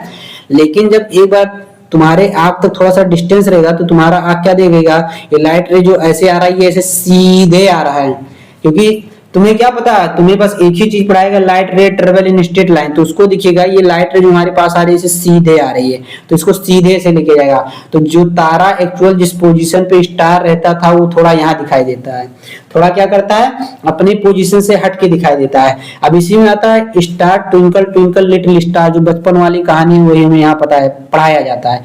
क्यों पढ़ाया जाता है, ध्यान से देखो, ट्विंकल ट्विंकल क्यों, मतलब टिमटिमाता क्यों रहता है, तो जब हवा बहती रहती है एटमॉस्फेयर में, तो एक बार एटमॉस्फेयर का लेयर चेंज होगा, तो लेयर चेंज होगा, तो मान लो ये रे जो यहाँ से ऐसे आनी चाहिए थी, ये रे यहाँ पर जो आ रहा है, एक बार यहाँ पर हो जाएगा, फिर एक बार यहाँ पर आ जाएगा, फिर एक बार यहाँ, तो जब यहाँ पर आएगा तो तुम्हें यहाँ पर ये दिखाई देगा, जब यहाँ पर आएगा तो तुम्हें यहाँ पर दिखाई देगा, जब यहाँ पर आएगा यहाँ पर दिखाई देगा, यहाँ पर आएगा तुम्हें यहाँ पर दिखाई देगा। तो बार बार जब एटमॉस्फेयर का लेयर हवा बहती रहती है, चेंज होता रहता है, तो उसकी डेंसिटी हमेशा चेंज होती रहती है। तो ये थोड़ा सा जब कभी इधर मुड़ा तो कभी यहाँ मुड़ेगा, कभी यहाँ कभी यहाँ, तो पीछे जब बढ़ाओगे तो कभी यहाँ दिखेगा, कभी यहाँ कभी यहाँ, तो तुम्हें वो हर पोजीशन से अलग अलग दिखाई दे रहता है, तो टिमटिमाता हुआ दिखाई देगा, डेंसिटी चेंज होगा। समझ में आया कि नहीं। तो ट्विंकलिंग ऑफ स्टार, अब ये सब पढ़ना हम समझा दिए, ठीक है। Star appear slightly higher than actual position, तो हायर क्यों, क्योंकि इस पोजीशन से जब यहाँ तुम लेके जाओगे तो इससे दूर जाएगा, तो थोड़ा सा उससे हायर दिखाई देता है। समझ में आया कि नहीं, समझ में आया कि नहीं। तो ये हो गया। अब कहता है प्लैनेट डू नॉट ट्विंकल, क्यों, क्योंकि प्लैनेट के पास खुद की कोई रोशनी नहीं होती, तो उनसे कोई चमकता हुआ कुछ आता ही नहीं, तो दिखाई नहीं देते हैं। और दूसरा रीजन क्या है, दूसरा रीजन ये भी है कि जैसे सन मून है, मून से तो रोशनी तो आती है, भले उसकी खुद की रोशनी नहीं है, तो मून अर्थ के पास बहुत पास है, तो मान लो यहाँ से एक ही दो रे आती है, वो डिफ्लेक्ट हो जाएंगी, और मून से अर्थ पे इतना रे आता है, तो मान लो एक दो रे डिफ्लेक्ट होना, लेकिन इतना रे आता है कि हमें डिफ्लेक्शन, वहां पे ये रिफ्रैक्शन होता है, जो है मुड़ता है, लेकिन हमें अच्छे से पता नहीं चलता। समझ में आया, समझ में आया कि नहीं। तो उसका रीजन यही है कि हमें प्लैनेट क्यों नहीं होते। तो तो the apparent size of star is very small, बहुत तो छोटा होता है। ध्यान से देखो, अगर मान लो मून इतना बड़ा है तो कहाँ तुम्हें डिफ्लेक्शन होता हुआ दिखाई देगा, कम दिखाई देगा। और स्टार जो होता है 3 रीजन है देखो, एक तो प्लैनेट के पास खुद की लाइट नहीं होती, और प्लैनेट बहुत बड़ा होता है और बहुत पास भी होता है। और स्टार के केस में इसके पास खुद की लाइट आती है, बहुत छोटा होता है, बहुत दूर भी होता है। समझ में आया कि नहीं? ठीक है, तो ये पूरा यहाँ पर लिखा है, तो उसको पढ़ना है। अब देखो यहाँ पे क्या लिखा है, डिले सनसेट एडवांस सनसेट क्या है, मतलब सॉरी डिले सनसेट और एडवांस सनराइज, मतलब सन देर में ढलता दिखाई देता है और सुबह सूरज निकला भी नहीं रहता तो भी सूरज निकला हुआ दिखाई देता है। वही कॉन्सेप्ट है light travel in straight line. ध्यान से देखो, मान लो ये देखो ध्यान से, मान लो यहाँ पे देखो, इधर मान लो ईस्ट है, इधर मान लो वेस्ट है, चाहे इधर ईस्ट मान लो चाहे इधर वेस्ट मान लो, जो भी मन है, इधर ही वेस्ट मान लेते हैं, समझ में, इधर ही वेस्ट मान लेते हैं, मिटाते हैं। ठीक है, अपीयरेंट सन पोजीशन जो भी है, इधर मान लेते हैं ईस्ट, इधर मान लेते हैं वेस्ट। तो मान लो सन यहाँ पे सन यहाँ पर है और कोई इंसान यहाँ पर बैठा है, रुको 1 मिनट, ठीक है, देखो ठीक है, ये ऐसे इस पोजीशन से होरिजन जहाँ दिया है, ठीक है, देखो ये होराइजन, अच्छा वो तो दिया तो है होराइजन, देखो ये होराइजन दिया ऐसे ना, ऐसे, तो यहाँ पर देखो, तो अब बताओ ये इंसान जो यहाँ पर अर्थ पे बैठा है वो यहाँ, तुम मान लो यहाँ पर बैठे हो तो यहाँ का देख लोगे नहीं, तुम्हारा आंख यहाँ जमीन थोड़ा चीर के आ जाएगा।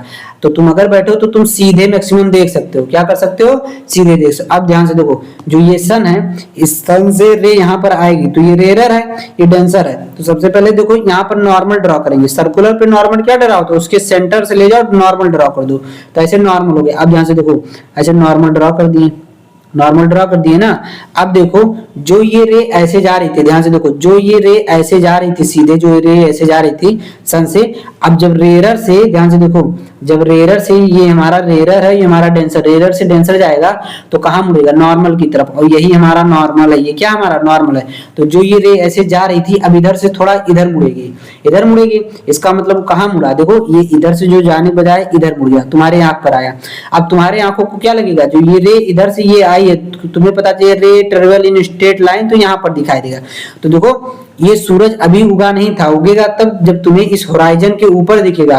तो सूरज सनराइज हुआ नहीं था लेकिन तुम्हें एडवांस में दिख गया, एडवांस में तुम्हें दिख गया ना, कि इसी की वजह के रिफ्रैक्शन के कारण। और light travel in straight line, और सेम ऐसे होता है जब सूरज यहाँ पर ढल जाता है, यहाँ पर ढल जाता है, मान लो ढल गया है, मतलब इस होराइजन के मान लो नीचे आएगा, तुम यहाँ तक देख सकोगे, फिर ऐसे रे जाता है, देखो ध्यान से, मान लो ऐसे रह गया, फिर वो नॉर्मल की तरफ तुम्हारी आंखों पर मुड़ेगा, फिर तुम देखोगे स्ट्रेट लाइन, फिर तुम्हें ऐसे दिखता है कि सूरज जो है। अब इसी एग्जांपल को बता देता हूँ, इसी एग्जांपल में दोनों को समझा देता हूँ, ऐसे समझो। मान लो यहाँ पर सूरज ढल गया था, यहाँ पर नीचे पहुंच गया था, मान लो ये अब ढल गया था, इसमें नीचे पहुंच गया था, ठीक है, ऐसे से घूमते घूमते आए नीचे पहुंच गया, और तुम यहाँ पर हो, तुम यहाँ पर हो और ये यहाँ पर नीचे पहुंच गया था। तो ये मान लो ढल गया, लेकिन जब यहाँ से रे जाएगा फिर तुम्हें दिखेगा। तो सूरज ढल जाता है तो भी हमें ढलता हुआ दिखाई नहीं देता है, तो डिले सनसेट दिखाई देता है, देर पर। और सूरज उगता नहीं है, तुम्हें पहले ही एडवांस सनराइज दिखाई देता है। समझ में आया कि नहीं? ठीक है, समझ में आया कि नहीं? ठीक है, अब देखो फिनोमिना, अब देखो टिंडल इफेक्ट क्या होता है, scattering of light, Tyndall effect, phenomena involving scattering of light. इसी स्कैटरिंग ऑफ लाइट पे, स्कैटरिंग ऑफ लाइट क्या होता है, सिंपल सा मैं बता दे रहा हूँ। ऐसे पर पार्टिकल है, इस पर ढेर सारा लाइट आके टकरा के इसे बिखर गया, इसी को बोलते हैं स्कैटरिंग ऑफ लाइट। क्या बोलते हैं, स्कैटरिंग ऑफ लाइट। ठीक है, तो आप जब तुम देखते हो इसे बगीचे में, बगीचा क्या, गांव में तो बगिया बोलो, बगिया, ठीक है, तो जो बाग वाग होता है उसमें जब ऐसे पत्तियों के बीच से लाइट आती है, तुम्हें इसके स्कैटर हुए दिखाई देता है। क्यों दिखाई देता है, क्योंकि वहां वाटर के ड्रॉपलेट रहते हैं, तो वाटर के ड्रॉपलेट पार्टिकल होते हैं, जब उससे टकराता है तो लाइट क्या हो जाती है, स्कैटर। स्कैटर मतलब छितरा जाना। ठीक है, समझ में आया कि नहीं? और उसके पीछे रीजन भी है। ठीक है, अब ध्यान देखो यहाँ पर, दो पढ़ ही लेते हैं थोड़ा सा। Scattering, process of light ray deflect by a particle, light ray deflect हो जाए of the medium through which they pass, इसको क्या बोलते हैं, scattering of light. Tyndall effect क्या होता है, इसी का ये पार्ट है। Scattering of light as pass through a medium containing small particle, जहां पे स्मॉल पार्टिकल कंटेन हो, उस मीडियम से पास हो रहा है, उसको बोलते हैं टिंडल इफेक्ट। ठीक है, व्हेन ए लाइट रे fall in finite particle, finite में छोटे छोटे पार्टिकल पर, तो ध्यान से देखो, ये हट जाओ भाई। व्हेन लाइट रे फॉल इन फाइनाइट पार्टिकल, आप एक कोलाइडल सॉल्यूशन, कोलाइडल सॉल्यूशन पढ़े होगे, उसमें छोटा छोटा ऐसे पार्टिकल रहता है, जब उससे ऐसे टॉर्च जलाते थे तो ऐसे लाइट बिखर जाती थी, ठीक है, तो उसी को बोलते हैं टिंडल इफेक्ट है। The path of beam of is visible due to, अब देखो यहाँ से जब उसमें लाइट छोटे छोटे पार्टिकल रहेंगे, जब इससे टकराएगा तो ये क्या करेगा, ग्लो करेगा, और जब हमेशा ऐसे ग्लो करेगा तो तुम्हें क्या करेगा, बीम ऑफ लाइट विजिबल होगा। तो बताया ना, जैसे तुम्हारे घर में रोशनदान होता है तो बहुत पतला सा ऐसे होल रहता है ना, तो वहां से जब ऐसे लाइट रे आती है तो तुम्हें ऐसे दिखाई हो जाता है ढेर सारा रे, तो रे तुम्हें विजिबल हो जाती है, ठीक है, क्योंकि वहां पर छोटे छोटे धूल के क्या होते हैं, कण होते हैं, छोटे छोटे धूल के क्या होते हैं, कण होते हैं। The phenomena is called Tyndall effect. It is observed when a finite beam sunlight enter a room, जैसे खिड़की दरवाजा, small hole and light scatter from the smoke, धुआं हो गया या dust particle हो गया, present in the room of atmosphere, समझ में? Tyndall effect can also seen when light passes through a canopy dense forest. Canopy dense forest मतलब जानते हो, मतलब इतना घना जंगल रहता है, इतना घना जंगल रहता है कि लाइट की रे, सनलाइट की रे ना जमीन तक नहीं पड़ी रहती, तो बहुत जब पत्तियां एकदम ऐसे इकट्ठी रहेंगी, जहाँ छोटा सा बहुत पत्तियों के बीच में ऐसे पत्तियां आपस में सटी रहेंगी पूरे पेड़ पौधे के, जहाँ छोटा सा गैप मिलेगा, छोटा सा गैप, मान लो एक पत्ती ऐसे ऐसे बना है और यहाँ से एक पत्ती ऐसे गैप बना है, पूरी पत्ती यहाँ पर है, कहीं छोटा सा गैप मिले, उस गैप से जब पास होता है ना तो वहां पे स्कैटर दिखता है। तो बताया ना जंगलों के केस में, बगीचों के केस में, समझ में आया? Here tiny water droplet present, वहां पे ड्रॉपलेट प्रेजेंट होते हैं, ठीक है, in the misty air scatter, और स्कैटर हो जाता light. Colour of scatter light depend on the size of scattering particle.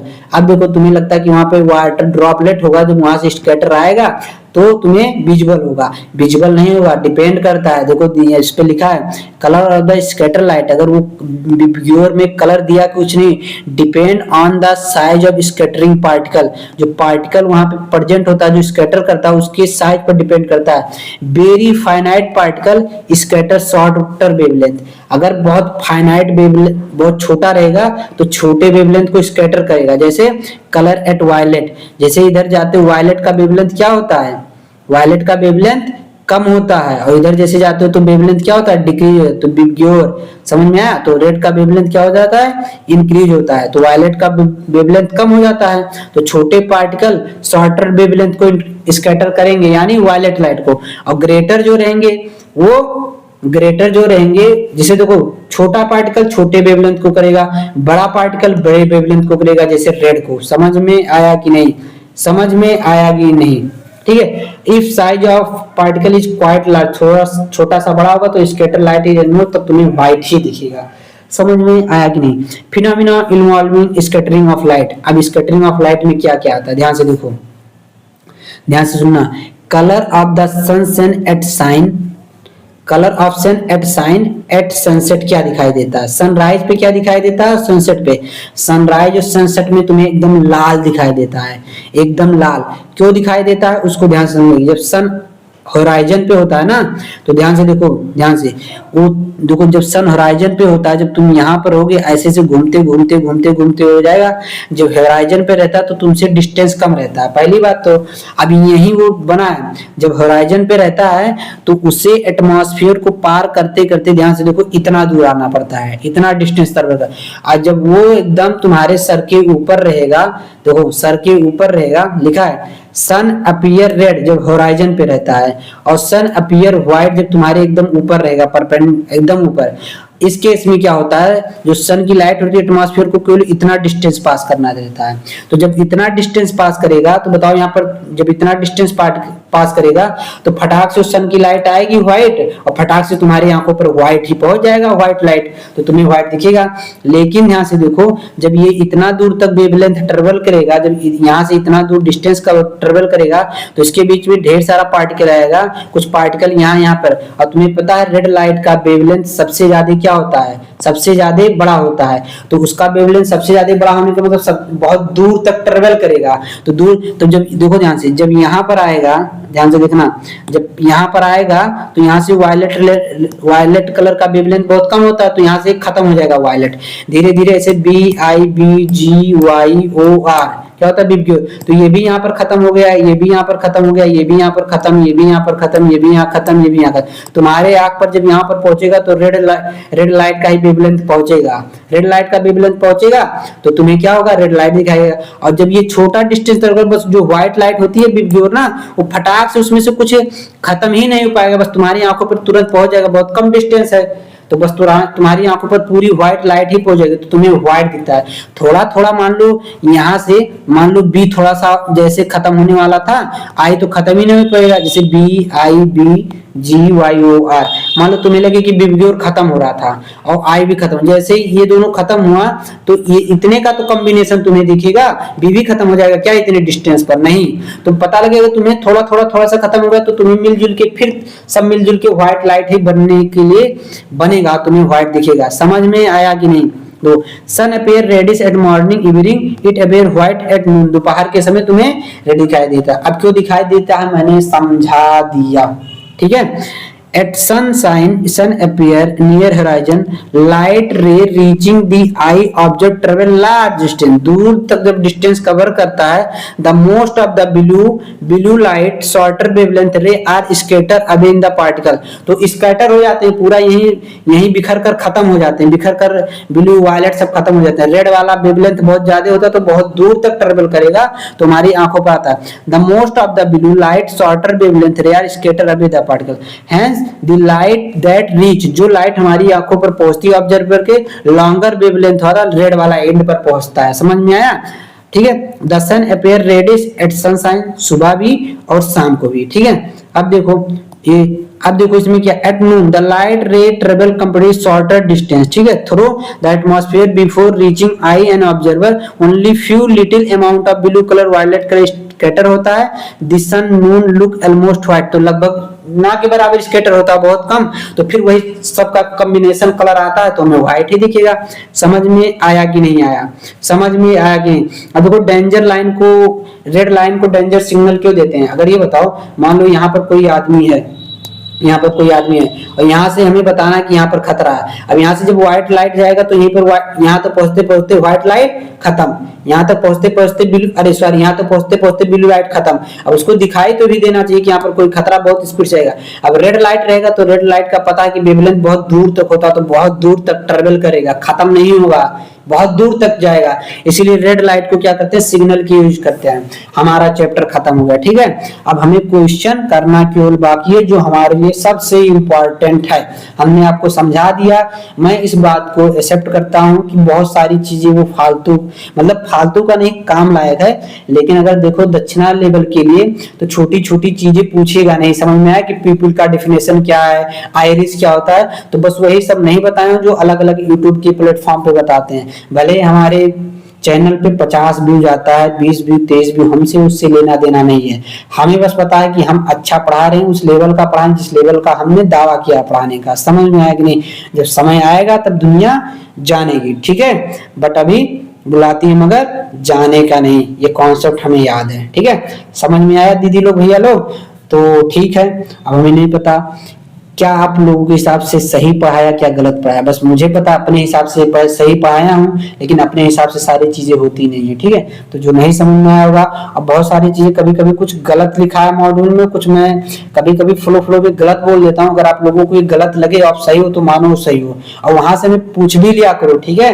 WhatsApp पे स्क्रीनशॉट लेके, भैया यहाँ पर आप ऐसे बताए, तो मैं तुरंत उसका रिप्लाई दूंगा, ठीक है। ओके, आई होप जो आप लोगों को समझ में आना चाहिए, देखो ये सब समझ में आना चाहिए, ये सब जो लिखा है, रिफ्रैक्शन, डिफ्रैक्शन, कितनी क्या फिनोमिना होता है, एक क्यों, ये देखो तुम ये बताओ, इंपॉर्टेंट होता है light travel in straight line. ये कॉन्सेप्ट कोई भेजे में बैठा है तो किसको याद रखना, ये सब पूरा खत्म हो जाएगा, ये खत्म हो जाएगा, ठीक है, ये सिस्टम खत्म हो जाएगा। कोई बताया था? नहीं, ठीक है, कोई नहीं बताता है, ठीक है। और जानते सब हैं, जानते समय, देखो ये तुम्हें मैं पढ़ाया भी नहीं, पढ़ाया, ये भी मैं तुम्हें नहीं पढ़ाया, ध्यान से देखो, ये भी मैं तुम्हें नहीं, ये सब कोई बताता है? ये सब कोई नहीं बताता तुम्हें, ये सब हमसे सीखो ना। जो तुम्हें कोई नहीं बताता वो हमसे सीखो, और जो तुम्हें बताता वो हमसे होता है। ये सब तुम्हें कोई बताता है? ये भी नहीं। समझ में आया? ये सब तुम्हें कोई बताया? लेंस किसको बोलते हैं? अभी तुमको मैं बता दूं, ये लेंस है, ये लेंस है, यहाँ का म्यू1 है, यहाँ का म्यू1 है, नहीं लेंस नहीं है। तुमसे कोई बोल दे, बताओ ये लेंस है, ये ध्यान से देखो, ये लेंस है, ये लेंस मान लो म्यू1 यहाँ पर म्यू1 तुम तुरंत बताते इससे पहले, मान लो म्यू1 यहाँ पर है, तुरंत बताते लेंस। अगर उस इधर भी रिफ्रैक्टिव, देखो ये हमारा रिफ्रैक्टिव सरफेस हो गया, इसके इधर भी सेम मीडियम, इसके इधर भी सेम मीडियम, तो जब सेम मीडियम होगा तो बताओ वो लेंस तब कहां से उस रे को डिफ्लेक्ट करे, क्यों लेंस नहीं हुआ? आओ तुम्हें बता ही देते हैं, आओ अब तुम्हें हम बता ही देते हैं, समझ में आया? देखो ध्यान से, अगर मान लो इसका रिफ्रैक्टिव इंडेक्स मीडियम सबका सेम है, बाहर बाहर सबका सेम, तो रे ऐसे जाएगा, तो जब तक मीडियम नहीं बदलेगा तब तक ये रे रिफ्लेक्ट होगा नहीं रिफ्लेक्ट, तो ऐसे सीधे चलोगे तो का फायदा लेंस होने का। लेंस का मतलब कि रे जैसा आया वैसा मुड़ना चाहिए, तब मुड़ेगा कब? जब यहाँ का मीडियम अलग हो। बात समझ में आया कि नहीं? इसको बोलते हैं कॉन्सेप्ट। समझ आया भैया लोग? दीदी लोगों को तो यहीं से रनवे है ना, टेक ऑफ हो जाता होगा। ठीक है, समझ में? ये सब याद रखना। ठीक है, चलो लेक्चर यहीं खत्म कर देते हैं, अब क्वेश्चन हम पढ़ेंगे। ये सब अच्छे से क्वेश्चन कर लेना। ठीक है, thank you so much, bye bye.